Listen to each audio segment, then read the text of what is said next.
Salve, seja bem-vindo. Nós estamos falando diretamente dos estúdios da Jovem Pan aqui no Planalto Central do país, Brasília. E vamos falar aqui de política. Você sabe que a política gere a sua vida, a escola do seu filho, a casa que você mora e a projeção de futuro. Daí a importância de conhecer aqui as entranhas do poder.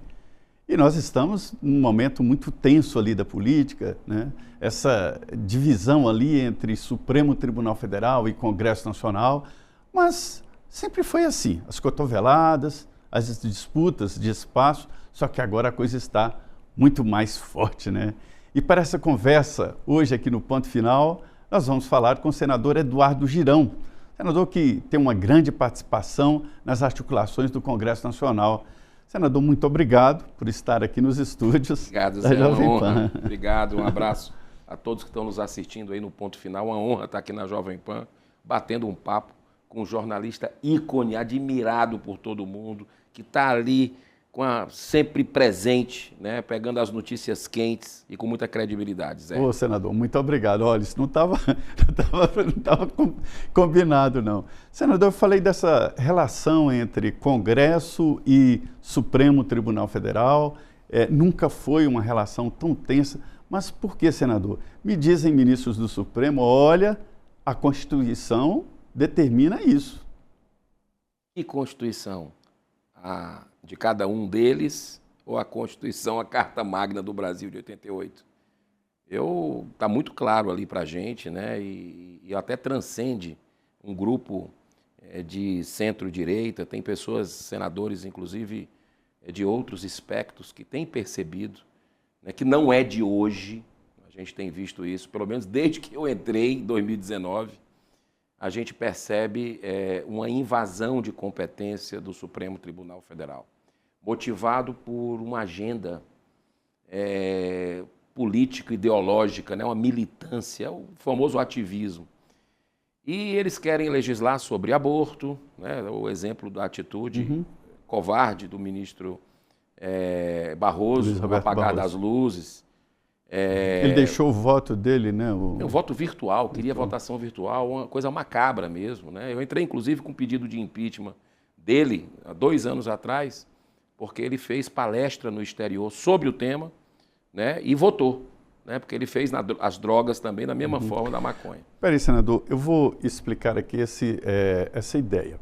Sobre o aborto, o Congresso Nacional nunca decidiu, colocou em pauta e votou a descriminalização do aborto ou mudança nessas regras colocadas pelo ex-ministro da Saúde, José Serra, que é chamado aborto legal, que em caso de estupro, risco de vida para a mãe e também o anencéfalo, né? Quando o Congresso não decide, senador, é uma decisão, né, de não mexer. Isso, é claro. E outra coisa... Parece estranho, quando não decide é uma decisão. Mas é uma forma, mas mesmo assim o Congresso avança. Nós temos alguns projetos, por exemplo, essa semana nós votamos 2 ou 3 já. Eu aprovei um projeto que é o Dia do Nascituro também, reconhecendo. É muito claro que a vida começa na concepção e a ciência mostra que são 2 vidas em jogo com o aborto. É o direito fundamental, a liberdade de nascer.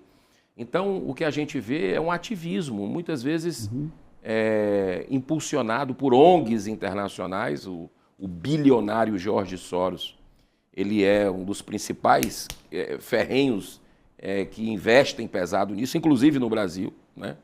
E é uma coisa que é uma agenda meio que, assim, demoníaca mesmo. Porque até os Estados Unidos já voltaram atrás, já começaram a perceber, aprovaram a lei do heart beating, que é a lei do coração batendo, 18 dias da concepção, a ciência já mostra isso. Então os Estados Unidos, que tinham o aborto legalizado até 2, 3 anos atrás, voltou atrás, já passou para os seus estados e muitos já fizeram aí a proibição. Nós conversamos aqui no programa da semana passada com a deputada Cristo Nieto, né? E ela é uma militante. Ela é a presidente da nossa frente em defesa da vida. É isso. E essa defesa dela veio até antes do mandato parlamentar. Isso. O senhor é um grande militante, um grande defensor da vida. Eu tenho experiência, né, no seu gabinete. Por que o senhor tomou, vamos dizer, frente nessa defesa? Porque o senhor é um militante. Olha, estou vendo o brochinho, que é o símbolo mundial pés, Provida. né? Os pezinhos. Aquele bebezinho que eu não trouxe hoje, mas eu presenteio a todo mundo que eu encontro, né? Já lhe presenteei. É o símbolo mundial. Por quê? Antes de pensar em entrar na política, eu assisti um filme, um vídeo do Bernard Nathanson, que é um dos maiores médicos americanos, muito conceituado, fazia palestra no mundo todo sobre aborto. Ele ensinava como fazer o aborto. E esse vídeo está no YouTube, é o Grito Silencioso. Eu assisti esse vídeo. E aquilo mexeu comigo, né? Porque a gente foi daquele tamanho, a gente estava ali. E um bebê que ele estava tentando fazer o aborto, e o aborto, você tem alguns métodos. Um método de cortar o braço, quando já está com um tamanho maior. Né? Hoje está liberado aqui no Brasil a sistolia fetal, porque o ministro Alexandre de Moraes simplesmente anulou uma decisão do Conselho Federal de Medicina para proibir esse método, que é uma injeção de cloreto de potássio no coração da criança. Isso nem animal é permitido, é considerado crueldade. Mas nas crianças pode, por uma liminar de um ministro do STF. É por isso que eu te digo que o STF puxou muito essa questão de invasão de competência na coisa. E o senhor acha que esse chamado aborto legal merece uma mudança? Não existe aborto legal. O que existe hoje é a não penalização, né? De alguns casos, risco de vida da mãe. Por isso que eu disse o chamado, né? Todo mundo chama aborto legal, mas na verdade não é um aborto legal, apenas exime a mãe que faz nessas circunstâncias de ser processada. Então, o aborto é crime no Brasil. E para risco quais são as excludentes de licitude? O risco de vida da mãe, né? Porque ela pode trazer outras vidas e tudo, está no risco, ok? O estupro é outra excludente. E o STF, em 2011, abriu para anencéfalo. Né? E aí, se você começar a abrir, é eugenia. Daqui a pouco vai abrir para síndrome de Down. Você já não vê crianças com síndrome de Down nos Estados Unidos como você via há 20 anos atrás. Porque começaram a matar. E é amor puro aquelas crianças. Quem tem, alguém sabe disso. Então, daqui a pouco vão escolher sexo. Vão escolher o olho. Não, o olho do Zé Maria está muito castanho. Não, tem que ser azul. Então, isso é uma coisa... É básico da vida do ser humano. Então, isso me tocou. Aquele vídeo, Zé, só para concluir, cortava o braço, cortava a perna e passa pelo aquele tubo de sucção, né?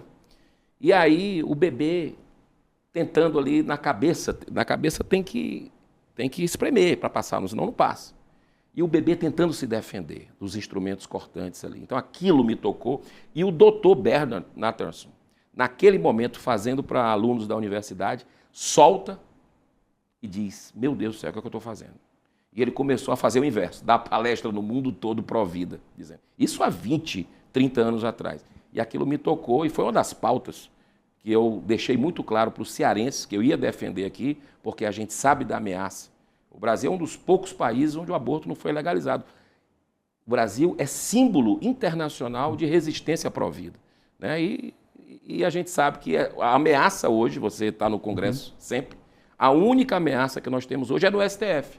Porque o Congresso Nacional, que representa o povo, que elege a gente, os parlamentares, para defender pautas como essa, típica, né, de costumes, o Supremo Tribunal Federal está invadindo a competência, anulando os parlamentares, e a gente está vendo esse caos institucional no país. Pelo que estou vendo, a minha avaliação política ali é que é um acordo, vamos dizer, não escrito e tácito ali entre os dois lados, dizendo, olha, nós não vamos descriminalizar o aborto, mas também vocês não façam, não extingam essa que chama o aborto legal nesses casos, né? É meio que eu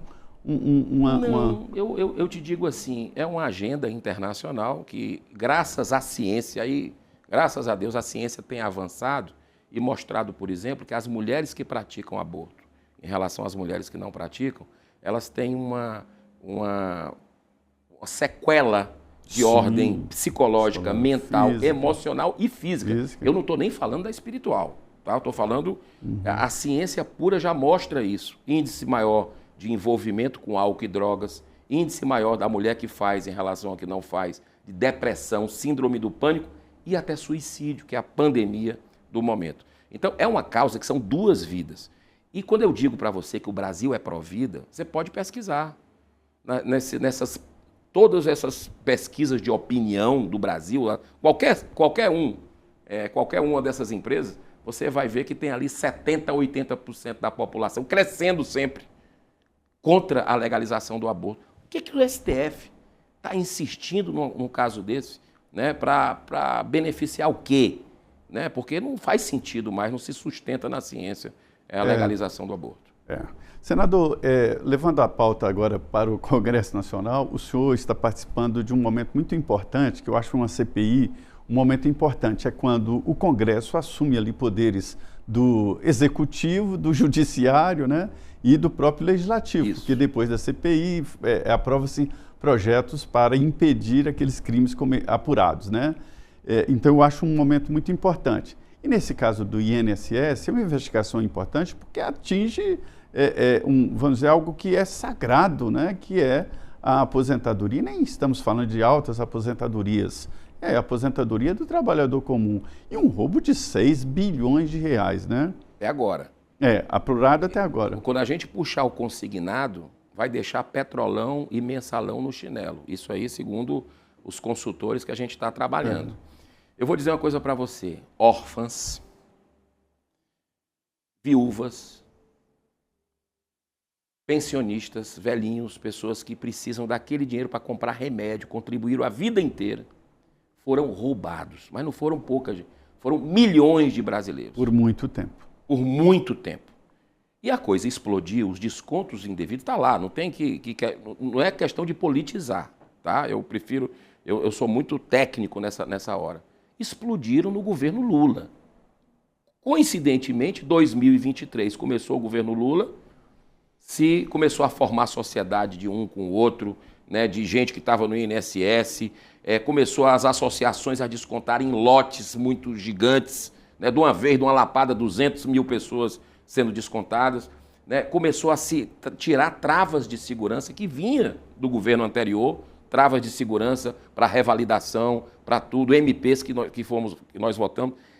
E aí se abriu a porteira, como diz o negócio, entendeu? Então nós estamos vendo algo que é de partir o coração, né? Essa questão do roubo do INSS, são bilhões, como você falou, que vai atingir aí dezenas de bilhões de reais, e a gente percebe uma crueldade muito grande com essas pessoas menos favorecidas da sociedade. Eu acredito, sabe, Zé, assim, que nós vamos chegar em gente poderosa. Então, né? Senador, eu costumo dizer que aqui ninguém rouba 6 bilhões de reais sem os poderosos, sem inclusive deputados e senadores, né? E tu sabe disso, porque tu já viveu tanta coisa na República. Tem que passar. Falou, eu fui eleito para isso. Não, e você, na Constituinte, você conhece. E nós vamos ter que rever essa questão de CPI. Anota o que eu estou te falando. Porque não estou nem falando aqui da sabotagem, boicote do STF, que muitas vezes manda, a gente convoca alguém e eles mandam, não vai se tu quiser. É assim, a decisão de alguns ministros, vai se tu quiser. Então, quer dizer, é avacalha. Eu estou falando do governo, do poder executivo e do poder legislativo. Veja bem, o que é a CPI? Não é um instrumento da minoria? Sim. Historicamente não foi criado para ser um instrumento da minoria? De investigação. Como é que você me explica, Zé, o que está acontecendo hoje a 3x4 lá? Ninguém do governo Lula, aliás, vamos fazer justiça, eu acho que um senador do PT assinou, os outros todos não assinaram, a base do Lula não assinou. É formada a comissão, porque a gente conseguiu o número. Não tinha jeito mais. Não tinha jeito. Eles tomam a comissão com os membros. É o que nós estamos vendo. Toda semana nós votamos requerimento de quebra de sigilo, de convocações de pessoas que as operações mostram relação com relação, né, que receberam dinheiro de empresas investigadas. Tem vários casos que eu vou citar alguns para você. E aí, na hora da gente chamar as pessoas para ir, a base do governo Lula, que não assinou a CPI, vai lá, toma a maioria e vota contra. Vota contra. E ainda tem, com todo respeito, a cara de pau de dizer que quer buscar a verdade, que quer punir os responsáveis, que quer. Então não se sustenta o que a gente está vendo, por isso que a audiência está muito grande lá da CPMI. Está tendo uma disputa política muito forte na CPI. Está tendo uma disputa política, mas está muito claro, né? Assim, por exemplo, o pessoal do PT joga a culpa no Bolsonaro. Você vê isso. Que teve muitas falhas no governo, natural, mas nesse quesito ele não tinha nenhum motivo para querer beneficiar sindicatos e associações. Sim. Concorda comigo? Sim, ele é contra. Então, não tem lógica. É um discurso que não encontra ressonância, se perde. A população está entendendo isso. Quando vê a tropa de choque do governo Lula lá na comissão, votando, botando digital para não chamar. Por exemplo, quem que não chamou? Assessor de senador da República, assessor de presidência do Senado Federal, que recebeu, por exemplo, 3 milhões de reais de uma empresa investigada e continua ganhando salário lá como consultor político do Senado. E fica por isso mesmo, mas vai lá a tropa de choque do Lula e não deixa ele ser convocado e nem quebrar sigilo. Assessor do careca do INSS. Você já ouviu falar no careca do INSS? Ficou famoso. O Brasil todo ficou famoso. Ele disse que é uma lenda, né? É uma lenda. E ele diz que ele vai na comissão e diz: eu não sou o careca do INSS. Não existe. Não existe. Então, quer dizer, e ele frequentou o Senado Federal, não foi uma, não foi duas, foram várias vezes. Mas sabe o que foi que aconteceu? O presidente do Senado vai lá, decreta sigilo de 100 anos. 100 anos para não saber para onde é que ele foi. Aí está lá os senadores, como eu, outros, pedindo individualmente: olha, ele foi no meu gabinete por exclusão. E aí você vê o Frei Chico, que é o irmão do presidente Lula, vice-presidente de uma dessas associações, desses sindicatos, que mais recebeu dinheiro, top 3 aí de que recebeu milhões e milhões de reais, dinheiro a rodo, que entra mais ou menos ali no período que estoura, né? Aí fica aquela dúvida: foi tráfico de influência? O que é que custa chamar para ouvir, para ele dar a versão dele? Blindaram ele. Não, aí blindaram totalmente. A tropa de choque blindou. E aí chama chama o presidente do sindicato, que não responde a ninguém, vai com aquela proposta. Aí quando chega um deputado do PT, um parlamento, foi muito engraçado isso, desculpa, mas você tem que rir para não chorar. Chega um parlamentar do PT lá e faz uma pergunta para ele: e o Frei Chico, qual era a posição? Aí ele responde. A gente vê a narrativa do PT e nas pessoas que estão indo falar, quem fala a narrativa. Né? Então, assim, é estranho, né? Porque a gente está na cara lá, o escândalo, é um grande escândalo que tem poder de derrubar esse governo. Né? E você vê um boicote, tirando aqui Jovem Pan, que sempre está lá, você vê um boicote generalizado da mídia. Se não fosse as redes sociais, e a TV Senado, TV Câmara, ninguém estava sabendo. Há mesmo vamos dizer assim, uma naturalização desse trabalho de CPI. É muito importante, porque os deputados e senadores são mais soltos e fica muito mais transparente nesse processo de investigação. Senador, nós estamos agora num momento tenso da política, porque 2026 já começou. O calendário da política é diferente do calendário nosso de cada dia, né? E as disputas estão abertas. Como é que o senhor vê esse mapa, senador, de disputas pelo Brasil? O senhor, por exemplo, é pré-candidato, né, ao governo do Ceará. Isso. Né? E lá tem uma novidade, que é o Ciro Gomes, se filiando, voltando ao PSDB, né, com pretensões políticas novas e tal. Como é que o senhor vê esse quadro geral da disputa? Vamos partir do Ceará, da Terra da Luz, que vai iluminar o Brasil, né? Está muito ainda nebuloso tudo. Mas a gente está vendo, né? Eu quero deixar muito claro aqui: o Brasil hoje tem preso político. Tá? Nós temos, em pleno século XXI, presos políticos, milhares de pessoas que não tiveram direito à defesa, o contraditório, e um ex-presidente da República que não pode dar entrevista, que está preso, antes está em casa e não pode falar, não pode concorrer. Então isso aí foi tirado do jogo. O cenário se movimenta de acordo com a situação. O momento político. O momento político, né? Então, deixando injustiças à parte, vamos ver o que é que nós temos para hoje. Lá no estado do Ceará, Ciro Gomes é uma figura nacional, uma mente brilhante, sem dúvida nenhuma, inteligente, muito inteligente, e colocou a sua candidatura legítima. Né? Eu discordo de muito ponto de vista dele, nunca foi de direita, né? Não tem essa visão de mundo que a gente tem, de um mundo mais liberal, de um aspecto da economia, da defesa de valores da vida, né? Da família, mas tem uma parte do PL que quer estar junto dele nesse momento. Né? Então, assim, por uma questão de coerência, Zé, eu tenho o dever de dar uma opção para aquelas pessoas que levantam essas bandeiras que eu sempre levantei, né? Que querem coerência na política. A política é um... E está polarizado, senador?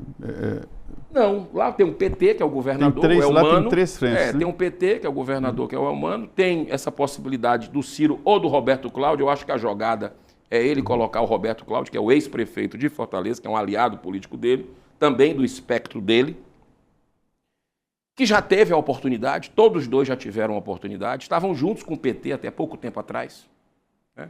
Então a nossa candidatura não é contra ninguém. Nossa candidatura é a favor, pré-candidatura é a favor do povo do Ceará, a favor de um Estado mais enxuto, que enfrente o grande problema do Ceará, eu acho que do Brasil, grande parte do Brasil, é a questão do poder paralelo, das facções criminosas. Hoje nós temos cidades inteiras do estado do Ceará, bairros de Fortaleza, que você tem que pedir autorização para entrar. Senador, nós vamos falar em seguida sobre violência, é uma conversa inevitável aqui, né? Porque está em todos os estados. Mas só para concluir essa nossa conversa sobre a política, né?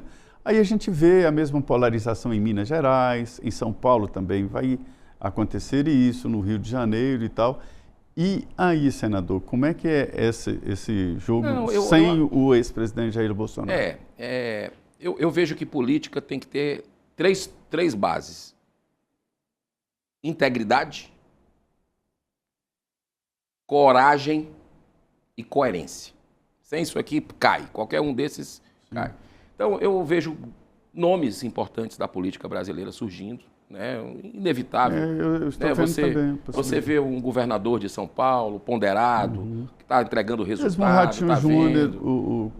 Tem vários nomes Caiado, nos estados. Está apresentando um trabalho Cada bom. Um com mais pegada no administrativo, outro na segurança pública. Tem o Zema, que incorpora todos esses atributos. Pegou um governo quebrado de Minas Gerais, né? E conseguiu soerguer, gerar 1 milhão de empregos, investimentos que deu um show.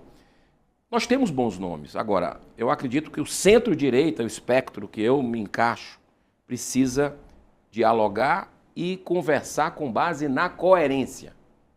Isso é fundamental, né? Então, a gente precisa de uma união desses nomes, né, para que possa seguir firme, porque não vai ser fácil. Né? Tem números aí que se fala do que se está gastando já o governo Lula, publicidade, propaganda, né? Diariamente é um negócio assim de uma sangria desatada. 2026 já começou. Agora, indo para a segurança, senador. É um grande debate porque é uma demanda da população. E aí, quando o eleitor quer, aqui, Brasília, o mundo político se mexe. Então, existem muitos projetos na Câmara, no Senado. O governo mandou uma PEC, uma emenda que centraliza ali o combate ao crime organizado e agora o ministro da Justiça mandou um projeto ao Congresso aumentando as penas para autores de crimes, né, que venham de facções criminosas. Senador, a situação está tão grave que fica até difícil de falar, a saída é essa, né? A saída, primeiro, precisa de uma vontade política de verdade. Né? A gente eu sinceramente... Você acha que é um trabalho de governadores? Ou... Eu acho que é um trabalho que precisa de governo junto com a União e precisa de vontade, porque o exemplo vem de cima. Quando você vê o STF, a gente tem que voltar, mas tem que entregar a realidade para quem está nos assistindo, e eu procuro ser muito transparente. Quando a gente vê uma decisão do ministro do Supremo, que não pode entrar lá no Rio de Janeiro, nas comunidades, você avacalha, você desautoriza, né? Outra coisa importante que eu vejo, quando você pega um governo Lula, que a gente vota no Congresso o fim das saidinhas, por exemplo. Votação soberana de quem o povo elegeu, de quem está ouvindo o povo na rua. Aí, aprovamos. O presidente derruba. Que mensagem está passando? Aí a gente vai, derruba do presidente, faz parte do jogo democrático. Né? Até agora não foi judicializado, está definido. Mas que vontade esse governo está tendo de enfrentar o crime organizado? Realmente, essa PEC que centraliza, quando a gente precisa dar mais capacidade também, mais capilaridade nos estados da federação. Há quem defenda a municipalização, né? Há quem defenda que, como nos Estados Unidos, você sabe, temos vários polícias, são 21 milhares. 21 mil tipos. 21 mil tipos, olha aí. Então, quer dizer... De polícias, né? Que exatamente. Cada um com a sua função. E a lei é cumprida também com isso. Eu acho que passa muito pela questão do cumprimento da lei. Muitos policiais, né, muita gente do setor que está... O senhor morou lá há muito tempo, né? O senhor tem Eu morei. Eu tive a oportunidade de morar. Funciona, né? Você tem realmente um respeito pelas instituições, né? A gente percebe isso. Agora, eu repito, o exemplo precisa vir de cima. Eu acho que quando você deixa de pegar, por exemplo, um jatinho, um helicóptero para ir daqui para o município vizinho, como na minha terra acontece com o governador, gastando dinheiro e não investindo na inteligência, por exemplo, da polícia, na resolução dos crimes, se antecipando. E não é só com repressão não, tá? A gente está no diálogo aqui falando de repressão. Mas, hoje em dia, o que eu estou preocupado é ver comunidades tendo gratidão pelo crime organizado, porque leva a fralda que a mãe não tem condição de comprar, leva o leite, um leite especial. E o grave da legalização, né? E não chega o Estado, entende? O Estado não está chegando com políticas públicas, sabe de quê? De esporte, de lazer, de conseguir oportunidades de emprego, de buscar frentes de emprego, chegar junto. Então eu acho que o Estado tem que ocupar, mas não, o projeto é de poder dessa turma que está aí. Conversamos aqui com o senador Eduardo Girão, uma conversa boa sobre vários temas importantes do Congresso. Senador, muito obrigado e muito obrigado a você que nos acompanhou aqui no Ponto Final, nesta descoberta das entranhas da política. Obrigado, continue aqui na Jovem Pan. Obrigado, Zé.